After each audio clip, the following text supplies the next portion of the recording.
Kabajamuuf jaalatamuu maatii YouTube channel Furtuu App akkam jiru nagaan ku kabajaaf jaalalaa bakka jirtan hundumaatti nagaa qabu jechaa har'a barnoota murteessaa fi isin fayyaduun isinii qabadhee dhufe garumaatti na hordofaa akkasumas oolonni haaraan channel kanatti hin dabalamne mallattoon subscribe akkanatti dukkanaa'ee jira taanaan irra kilik gochuudhaan gara YouTube channel Furtuu App itti dabalamaan isiniin jechuu barbaada irra kilik gaafa gootan akkanatti subscribe isiniin jedha xiyya bukkeessaa jiru gadi tuquudhaan ool irra kaawwattu jechuudha notification isaa gaafa kana Videoon nuti yeroo YouTube channel kanatti maxxansinu akkuma maxxansineen isin bira qaqqaba jechuudha. YouTube channel kanarraa barnoota jiru tokkoon barnoota garaagaraa akkuma argitan viidiyoo garaagaraa viidiyoo hedduutu hojjetamee jira. Viidiyoo barsiisaa fi baay'ee isin fayyadudha waan ta'eef irraa baradhaa akkasumas daandii keessan qabdan immoo koomentii irratti barreessaa.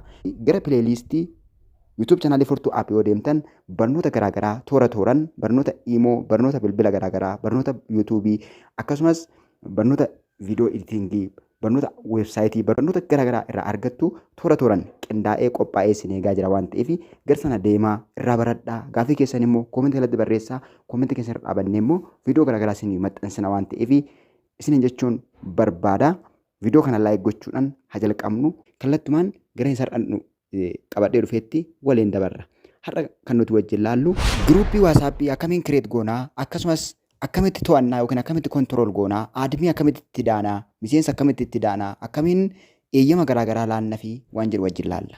Giruuppii waasappii kireet gochuudhaaf bakka chaatii irra kaawwannee kaanee sarara 3 tuqaa 3 gara gubbaa jirtu gadi tuquudhaan gara giruuppii kireet gochuutti deemna. Niiw giruuppii kan jedhu gubbaa sarara jira bakka niiw giruuppii jedhutti kilikii goona.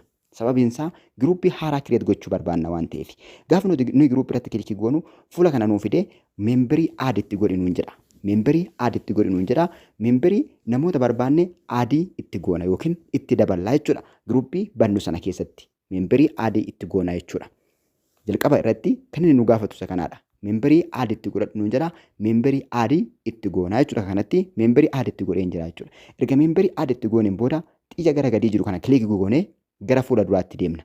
Yoo maqaa meembarii nama aadiitti gochuu barbaannee nu rakkise barbaaduun bakka sarchii irratti kilikii goonee sarchi goonee maqaa nama sanaa barreessinee nama sana aadiitti gochuu dandeenya. Kanaan booda xiyya kanarra kilikii goonee gara fuula duraatti deemna.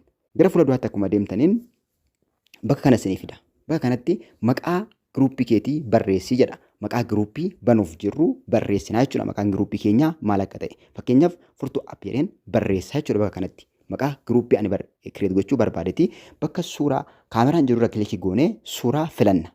Suuraa immoojii fi akkasumas galaarii jalaa kan fudhannutu jira.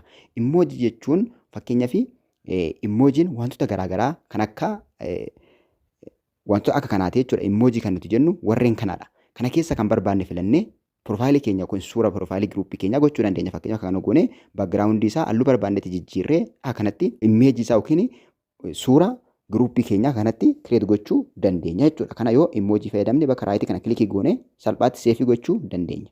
Yookiin immoo bakka galaarii irra kilikii goonee gara galaarii deemnee galaarii bilbila keenyaa keessaa suura giruuppii keenyaaf ta'u fidachuu dandeenya jechuudha. Fakkeenyaaf suura kana fuudheen gara duubaa deebi'aa sirreessitanii bukkee lamaansaa walitti qabdanii edda zuumii gootanii sirreessitaniin booda seef kan jedhutu jira seefii goota. Akkuma argitan suurri irratti seefii ta'ee jira jechuudha. Amma giruuppiin kireet ta'ee maqaan barreeffamee miseensi muraasti aadii ta'ee kanaan booda raayitii kana irra kilikii goonee giriinii kana irratti kilikii goonee raayitii goonee seefii gochuu qofaadha. SMS nuun jedha yookiin noo jechuu dandeenya yookiin immoo seendi jechuu dandeenya.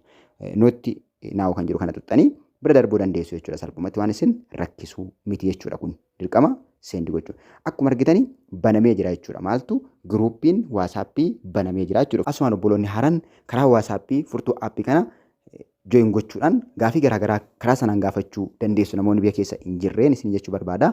Siitingii isaa sirreessuuf bakka sarara 3 irra kilikii goonee giruuppii infoo kan jedhu irratti kilikii goona. Fuula kana akka tarreessee nuuf fida. Garuu jalqaba irra jiru giruuppii infoo kan jedhu kanatti kilikii goonee keessa seenna.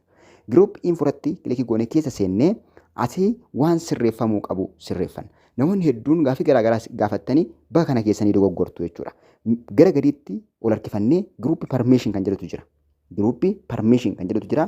Giruuppii parmeeshin irratti kilikii goonee keessa seenna. Akkuma argitan banaa ta'ee jira jechuudha. Miseensi isin jooyin gootan yookiin isin haadii gootan waan barbaade waan inni gochuu danda'u bakka kanatti liistii nu godha. Fakkeenyaaf maqaa giruuppii jijjiiruu danda'a, loogoo giruuppii jijjiiruu danda'a, wantoota garaagaraa jedha jechuudha. Kan amma gubbaarra banamee jiru. Yoo cufaa ta'e garuu loogoo jijjiiruu hin danda'u, maqaa giruuppii jijjiiruu hin danda'u, dandeettii maandeetiin yookiin dandeettiin inni wanti inni gochuu danda'u bakka kanatti liistii ta'ee jira jechuudha. Kanaafuu kan jalqabaa kana kiloosii yoo gootan sirrii ta'a jedhee yaada. Sababiin isaa isiniin akka kontirool ta'uuf jechuudha giruuppiin keessan. Inni lammaffaan miseejjiidha. Sendi miseejjii. Miseensi hundumtuu miseejjii garaagaraa barreessuu akka inni danda'u eeyyamuuf yoo barbaadan kana banaa gootu. Yoo hin barbaanne garuu kiloosii gochuu dandeessu. Ofuma kiyyaa sochoosoo jettan gochuu dandeessu. Yoo banaa gootan garuu gaarii ta'a jedhee yaada. Inni isinirratti hundaa'a bakka kana dhuftu. Inni itti aanu aad azar member jedha. Namoota garaagaraa aadii. Gaafii isin gaafachaa turtan, gaafii namoota tokko gaafachaa turtanii abbuma barbaadeetu memberii aadii godha waan jedhu gaafachaa turtanii. Bakki kun banaa waan ta'eef yoo hin barbaadu namni nani adimii godhe qofti namoota aadii haa godhu, memberii aadii haa godhu yoo jechuu barbaadan bakka kana kiloosii gootu jechuudha. Isin bakka kana kiloosii goonan namni kamillee nama biraa aad gochuu hin danda'u jechuudha. Nama isin adimii kennitanii fi malee jechuudha. Adimii immoo akkamitti akka isin kennitanis dhumarra isinitti agarsiisa. Yoo barbaadan immoo abbaan barbaade aadii haa godhu, abbaan barbaade namoota aadii haa godhu yoo barbaadan banaa gootanii dhiistu. Yookiin immoo namni kamiyyuu nama aadiin godhin yookiin immoo namni kamiyyuu miseejjiin barreessi yoo jechuu barbaadan salphaata kanatti kiloosii gochuu dandeessu jechuudha. Yoo fedhii qabaattan banaa gootu jechuudha. Kun fedhii keessan irra hundaa'a jechuudha. Namoonni abbaan barbaade giruuppii keessanitti namoota adda addaa aadii gochuudhaan isin rakkise kana dhuftanii asii cufaa goonan namni kamillee aadii gochuu hin danda'u jechuudha. Nama isin adimii gootaniin alaa jechuudha. Kanaaf akkanatti sitingii bakka kanaa sirreeffattan salphaatti gaarii ta'a. Bakka idiit giruuppii adimii jedhu kanatti kilikii gootanii namoota admii ta'uu danda'u jettan namoota aad gochuu miseejjii garaagaraa barreessuu ni danda'u ni sochoosu giruuppii kana jettanii namoota yaaddan bakka kana dhuftanii idiit giruuppii admii kan jedhu irratti kilikii gootanii namoota aad gochuu danda'anii fi miseejjii garaagaraa barreessuu danda'an select godhachuu dandeessu jechuudha. Fakkeenyaaf namootaan arfan asitti aad godhe keessaa tokkorra kilik gaafan godhu itti giriinaaf godha admii ta'aa jechuudha namni sun. Fakkeenyaaf namni kun admii giruuppii kanaa ta'e jechuudha. Yoon barbaade irraa kaasuu hin danda'a jechuudha. Salphaatti irruma kilikii godheen rimuuvii godhaa jechuudha. Admii godhee admii irraa kaasuu nan danda'a jechuudha. Garuu kan isin hubachuu qabdanii bakka kanatti admiin nama lamatu jira jechuudha. Inni jalqabaan ana inni itti aanu immoo nama nani admii kenneefi jechuudha. Admii kenneef. Kanaaf namni suni miseejjii barreessuullee akkasumas namoota kaan aad gochuu ni danda'a namni admii ta'e. Namni kaan garuu gonkumaa hin danda'u. Yoo hin barbaanne garuu irruma kilikii gootanii rimuuf admii kan jiru kana rimuufii gochuu dandeessu jechuudha. Nama sana rimuufii gochuu dandeessu nama admii gootan sana jechuudha yeroo barbaadanitti. Kanaaf akkanatti siitingii giruuppii keessanii bifa salphaa ta'een sirreeffadhaa. Viidiyoon kun osoo tolee laayik godhaa akkasumas biroo keessan biroo gochuun dagatinaa nagaa.